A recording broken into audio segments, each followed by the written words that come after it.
Hello, welcome back to our new Kashmir vlog. കാശ്മീരിൻ്റെ ഒരു നനുനനുത്ത പ്രഭാതത്തിലേക്ക് എല്ലാവർക്കും സ്വാഗതം. ഇപ്പോൾ ഞങ്ങൾ കാശ്മീർ സീരീസ് തുടങ്ങിയിട്ട് കുറച്ച് ഡിലേ വന്നു കേട്ടോ, 4ാമത്തെ വീഡിയോ അപ്ലോഡ് ചെയ്യാനായിട്ട്. അപ്പോൾ ഇത് കാണുന്നവർക്ക് അത് മനസ്സിലാകും, കുറച്ച് ഡിലേ കയറി വന്നിട്ടുണ്ട്. അപ്പോൾ നമ്മൾ ഇതിന് മുമ്പത്തെ വീഡിയോസിൽ പറഞ്ഞത് കേരളത്തിൽ നിന്ന് ഒരു സാധാരണ ഫാമിലിക്ക് എങ്ങനെ ബഡ്ജറ്റ് ഫ്രണ്ട്ലി ആയിട്ട് കാശ്മീരിലെത്താം എന്നതിനെക്കുറിച്ചും അവിടെ എങ്ങനെ ചുരുങ്ങിയ ചിലവിൽ റൂം എടുക്കാം എന്നതിനെക്കുറിച്ചുമാണ്. അത് കാണാത്തവർ ആ വീഡിയോസ് ഒന്ന് പോയി കണ്ടു നോക്കണം കേട്ടോ. അത് കാണാനായിട്ട് നമ്മുടെ എസ് ജെ വണ്ടർലാൻഡിൽ കാശ്മീർ സീരീസ് എന്ന പ്ലേലിസ്റ്റ് ഉണ്ട്. അപ്പോൾ പ്ലേലിസ്റ്റിലെടുത്താൽ കാശ്മീർ സീരീസിൽ ഒരു 3 വീഡിയോസ് ലാസ്റ്റായിട്ട് കിടക്കുന്ന കാണാൻ പറ്റും. ആ വീഡിയോസ് കണ്ടാൽ നമുക്കൊരു ഏകദേശം ഒരു ഐഡിയ നമുക്ക് കിട്ടും. അപ്പോൾ ഇന്ന് മുതൽ തുടങ്ങുന്നത് കാശ്മീർ എങ്ങനെ നമുക്ക് ഒറ്റയ്ക്ക് തന്നെ ബഡ്ജറ്റ് ഫ്രണ്ട്ലി ആയിട്ട് അവിടുത്തെ പ്രധാനപ്പെട്ട എല്ലാ സ്ഥലങ്ങളും നമുക്ക് എങ്ങനെ കവർ ചെയ്യാം എന്നതിനെക്കുറിച്ചാണ്. അപ്പോൾ ഞങ്ങൾ കാശ്മീരെത്തി പിറ്റേ ദിവസം, ആദ്യത്തെ ദിവസം തന്നെ ഞങ്ങൾ ആദ്യമായിട്ട് ചെയ്തത് മോർണിംഗ് തന്നെ ഈ ഷിക്കാര റൈഡാണ്. ദൽ ലേക്കിലൂടെയുള്ള ഈ ഷിക്കാര സവാരി ഒരിക്കലും കാശ്മീരെത്തുന്ന ഒരാളും മിസ് ചെയ്യരുത്. അത്രയ്ക്ക് പ്രധാനപ്പെട്ടതാണ് ഈ ഒരു ഷിക്കാര റൈഡ്. ഇതിൻ്റെ ഭംഗിയും ഇതിൻ്റെ ആ ഒരു സന്തോഷവും ആ ഒരു ഓർമ്മകളും നമ്മുടെ ഉള്ളിലേക്ക് വരുന്നത് എനിക്കത് പറഞ്ഞു തരാൻ പറ്റില്ല. അത്രയ്ക്ക് ബ്യൂട്ടിഫുള്ളാണ്. ഞാനൊക്കെ 5ാം ക്ലാസ്സിലെ സാമൂഹ്യ പാഠത്തിൽ നിന്ന് പഠിച്ചതാണ് ഈ ഒരു ദൽ ലേക്കും അതിൻ്റെ അകത്തുള്ള ഈ ഒരു ഷിക്കാര റൈഡും. ഒരു സ്വപ്നം പോലെ കിടന്നൊരു കാര്യമാണ് യാഥാർത്ഥ്യമായിരിക്കുന്നത്. അപ്പോൾ നമ്മളിങ്ങനെ രാവിലെ തന്നെ തിരഞ്ഞെടുക്കണം എന്നാണ് ഞാൻ പറയുള്ളൂ. അപ്പോൾ നമ്മളിങ്ങനെ പോകുമ്പോൾ നമ്മുടെ അടുത്തോട്ട് പലതരത്തിലുള്ള വഞ്ചികളിൽ തുഴഞ്ഞുകൊണ്ട് പലതരത്തിലുള്ള കച്ചവടക്കാർ നമ്മുടെ അടുത്തെത്തും. ഇതിനെയാണ് ഫ്ലോട്ടിംഗ് മാർക്കറ്റ് എന്ന് പറയുന്നത്. അതായത് ഇവരുടെ ഏറ്റവും പ്രധാനപ്പെട്ട വരുമാന മാർഗം നമ്മളെപ്പോലുള്ള ടൂറിസ്റ്റാണ്. ഈ ടൂറിസമാണ് ഇവരുടെ ഏറ്റവും പ്രധാനപ്പെട്ട വരുമാന മാർഗം. കാരണം നമ്മളെ കാത്താണ് അവരിയ്ക്കുന്നത്.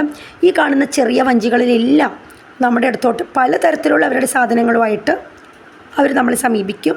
അപ്പോൾ നമുക്ക് അവരുടെ ആവശ്യമുള്ളവർക്ക് അത് പർച്ചേസ് ചെയ്യാം. അവരുടെ കരകൗശല വസ്തുക്കളും പലതരത്തിലുള്ള കീ ചെയിനുകൾ, ഫ്രിഡ്ജ് മാഗ്നറ്റ്സ്, ഡ്രസ്സുകൾ, കാവ, കാശ്മീരി കാവ അവിടുത്തെ പ്രധാനപ്പെട്ട ഒരു ഐറ്റമാണ്. ഒരിക്കലും മിസ് ചെയ്യരുത്. നമ്മുടെ ചായ പോലെ കാശ്മീരീസ് കഴിക്കുന്ന അവരുടെ എല്ലാ മസാലാസും ഇട്ട് കഴിക്കുന്ന ചായയാണിത്. നമുക്ക് രാവിലെ തന്നെ ഇതിലൂടെ സ്ത്രീകളൊക്കെ സ്വന്തമായിട്ട് വഞ്ചി തുഴഞ്ഞു പോകുന്ന കാണാം. ഇതിൻ്റെ ബാക്ക് സൈഡിലോട്ടാണ്, അല്ലെങ്കിൽ ദൽ ലേക്കിൻ്റെ പ്രശസ്തമായ കാശ്മീരിൻ്റെ ദൽ ലേക്കിനെ അതിനെക്കുറിച്ച് ഞാൻ പ്രത്യേകമായിട്ട് എടുത്തു പറയേണ്ടതൊന്നുമില്ല. കാരണം ഇന്ത്യയിലുള്ളവർക്കും ഇന്ത്യയിൽ പുറത്തുള്ളവർക്കും എല്ലാവർക്കും അറിയാവുന്ന ഒരു ലോകത്തിൻ്റെ തന്നെ പറുദീസയാണ് ഈ പറഞ്ഞ കാശ്മീർ. പാരഡൈസ് ഓഫ് എർത്ത് എന്ന് പറയുന്നത് വെറുതെ അല്ല, അത്രയ്ക്ക് ബ്യൂട്ടിഫുള്ളാണ്. ഈ ഒരു ദൽ ലേക്കിലൂടെയുള്ള ഒരു സവാരി ഒരിക്കലും മിസ് ചെയ്യരുത്. നിറച്ച ഹൗസ് ബോട്ടുകളാണ് ഇതിൻ്റെ ചുറ്റും കാണുന്നത്. ഞാൻ ഇതിന് മുന്നത്തെ വ്ളോഗിൽ പറഞ്ഞിട്ടുണ്ടായിരുന്നു, ഞങ്ങളുടെ റൂം ഇതിൻ്റെ അകത്ത് തന്നെയായിരുന്നു. അപ്പോൾ അതുകൊണ്ട് തന്നെ ഞങ്ങളുടെ റൂമിൻ്റെ മാനേജറാണ് ഈ ഒരു ഷിക്കാര റൈഡ് ഞങ്ങൾക്ക് ഏർപ്പാട് ചെയ്ത് തന്നത്. നമുക്ക് 600 രൂപയായുള്ള റൂമിന് ഇതിന് ഷിക്കാര റൈഡ് നമുക്കൊരു 1 മണിക്കൂറാണ് പറഞ്ഞത്. പക്ഷേ ഞങ്ങളുടെ ആ തുഴയുന്ന ആൾ 1.5 മണിക്കൂറോളം ഞങ്ങളെ കൊണ്ടുപോയി. ആദ്യം ദൽ ലേക്കിൻ്റെ ബാക്ക് സൈഡ് മൊത്തം കണ്ടു. ഞാൻ പറയുന്നത് എന്നും ഇങ്ങനെ ഒരു റൈഡ് എടുക്കണം എന്നാണ്. മുൻ സൈഡിൽ മാത്രം എടുത്താൽ നമുക്ക് ഇവരുടെ ഈ ഒരു ഭംഗിയൊന്നും കാണാൻ പറ്റില്ല. ഞങ്ങൾ മുൻ സൈഡിലോട്ടും പോയായിരുന്നു, ബാക്ക് സൈഡും പോയായിരുന്നു. 1.5 മണിക്കൂറോളം. ഞങ്ങൾക്ക് 600 രൂപയാണ് 4 പേർക്ക് വാങ്ങിയുള്ളൂ. ഈ ഞങ്ങളുടെ ആ ഒരു തുഴയുന്ന ആൾ ഞങ്ങളോട് പറഞ്ഞു തന്നു, ഈ കാണുന്നതൊക്കെ നമ്മുടെ കമൽ ക ഫൂൽ അല്ലെങ്കിൽ കമൽ ഫൂലിൻ്റെ ഗാർഡൻ ആണെന്നും, അതായത് നമ്മുടെ താമരയുടെ തോട്ടം. അവരുടെ സീസൺ ടൈമിൽ ഇവിടെയൊക്കെ നിറച്ച് താമര ആയിരിക്കും. ചില സീസൺ ടൈമിൽ ഇവിടെയൊക്കെ നിറച്ച് വെജിറ്റബിൾ ഗാർഡൻ ആയിരിക്കും എന്നാണ് അവർ പറഞ്ഞത്. അതുപോലെ തന്നെ ഈ ഒരു അതായത് രാവിലെ ആ ഒരു മോർണിംഗ് ടൈമിൽ നമ്മളൊരു മൈനസ് ടെമ്പറേച്ചറിലോട്ടൊക്കെ പോയി ദൽ ലേക്ക്. പക്ഷേ ഈ ഒരു സീസണിൽ അത്രയും പോകുന്നില്ല. അതുകൊണ്ട് തന്നെ നമുക്ക് സെറ്റർ ഇടേണ്ട, അകത്ത് തെർമൽസ് ഇട്ടാൽ മതി. നമുക്ക് നന്നായിട്ട് ഈ ഒരു ക്ലൈമറ്റ് നമുക്കതിൽ അതിജീവിക്കാൻ പറ്റും. നല്ലൊരു തണുപ്പാണ്. തണുപ്പിലിങ്ങനെ നമ്മൾ ആ കിടന്ന് കാണുന്ന കാഴ്ച എനിക്കത് പറഞ്ഞു തരാൻ പറ്റില്ല, അത്രയും ബ്യൂട്ടിഫുള്ളാണ്. അവരുടെ കരകൗശല വസ്തുക്കളും അവരുടെ തന്നെ എംപോറിയവും എല്ലാമാണ് ഈ കാണുന്ന കടകളൊക്കെ. നമുക്ക് വേണമെങ്കിൽ കയറി പർച്ചേസ് ചെയ്യാം.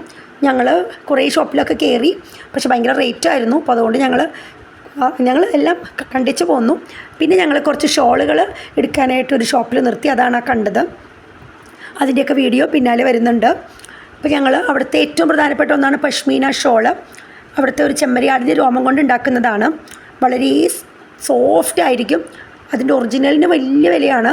അപ്പം എന്നാലും അവിടെ തന്നെ കുറച്ച് കുറഞ്ഞ വിലയ്ക്കൊക്കെ നമുക്കിത് കിട്ടും. നല്ല സോഫ്റ്റ് ആയിട്ടുള്ളത് കിട്ടും. അപ്പോൾ ആ ഒരു കാശ്മീരിൽ നിന്ന് ആ ഒരു ഷോള് ഒരിക്കലും പർച്ചേസ് ചെയ്യാൻ നമ്മൾ മറക്കരുത്. എല്ലാ സൈഡിൽ നിന്നും അത് കിട്ടും. പക്ഷെ ഞങ്ങൾ ഇവിടെ നിന്നാണ് കുറച്ച് വാങ്ങിയത്. നല്ലൊരു ഇതായിരുന്നു. അതുപോലെ തന്നെ ഈ ഒരു ശിക്കാര റൈഡ് നമ്മളൊക്കെ അങ്ങോട്ടുണ്ടല്ലോ, നമ്മളൊരു സ്വപ്നത്തിലിരിക്കുന്ന പോലെ തോന്നും.